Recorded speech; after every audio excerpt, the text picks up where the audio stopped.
What's up, guys? Today I'm bringing you a hip flexor strengthening series using a mini band and something to hold on to if you're a beginner at this.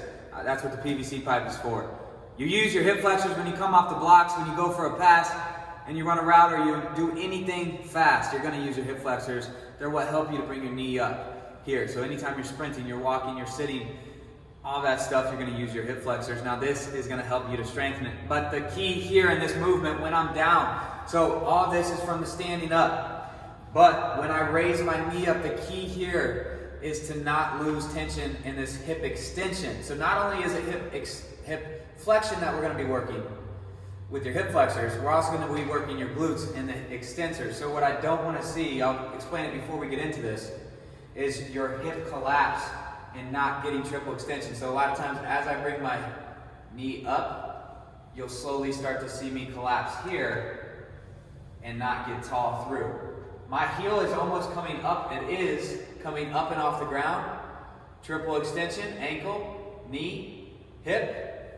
And what I coach to do that is to think of a string being attached to the top of your head and it's getting pulled up. So when I say get tall, think of that string being on top of your head, attached to the ceiling, and it's pulling you up, almost the heel coming off the ground. Here we go. So put that mini band around your feet, not your ankles, around your feet. Now from here, what I want to do is just a slow march. So right here, I'm just going to go alternate back and forth. I'm going to stay nice and tall. I'm going to bring one leg up and alternate back and forth. Now the key here, get your core involved. Try not to sway side to side. So as I go back and forth and I switch which foot I bring up, what I don't want to see you do is lean side to side. So we're going to stay nice and tall. Pick a spot on the wall to stare at or on the ground. And again, you're getting tall as I bring that leg up. So you'll see me almost come up on my ball of my foot, on my tippy toe. Alternate back and forth for about 8 to 10 each leg. That's your first exercise. And regardless of if you're a beginner or not, do that one first to get some activation going, to make sure you're targeting those hip flexors. You should be feeling the extensors as well. Use this to hold on to if you need it. Grab onto anything that you got, a chair, anything. Okay, number 2. Now it's going to be a switch. So what I'm going to do is bring one leg up, and on a go call or just in your head, you'll go switch. So it goes switch, back, and then try to stabilize.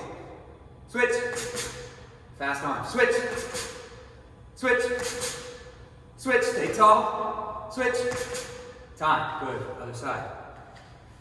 Here we go. Right leg up, and switch,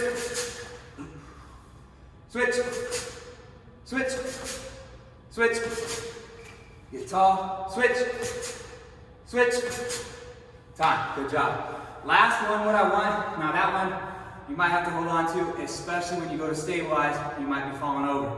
It's a tough movement to do. Last one is just a rapid fire burst. So what I want to see here is we're just going to go. We're going to start with one leg up, and I'm going to say go, and we're going to bust it out for 10 seconds. 3, 2, 1, go. Fast hands. 3, 2, 1, time. All right, so you've got it. You can start, if you're just beginning, start with the first one, just the march. Work at nailing that down, staying tall. Then you can flip to the other one. I like the pause because it gives you a time to check in, a time to see where you're at, if you're crouching, if you're not getting your knee all the way up. Then the third one, that burst, go for it, all out. Make sure you're still getting that knee switch and you're getting your knees high. Have a great day.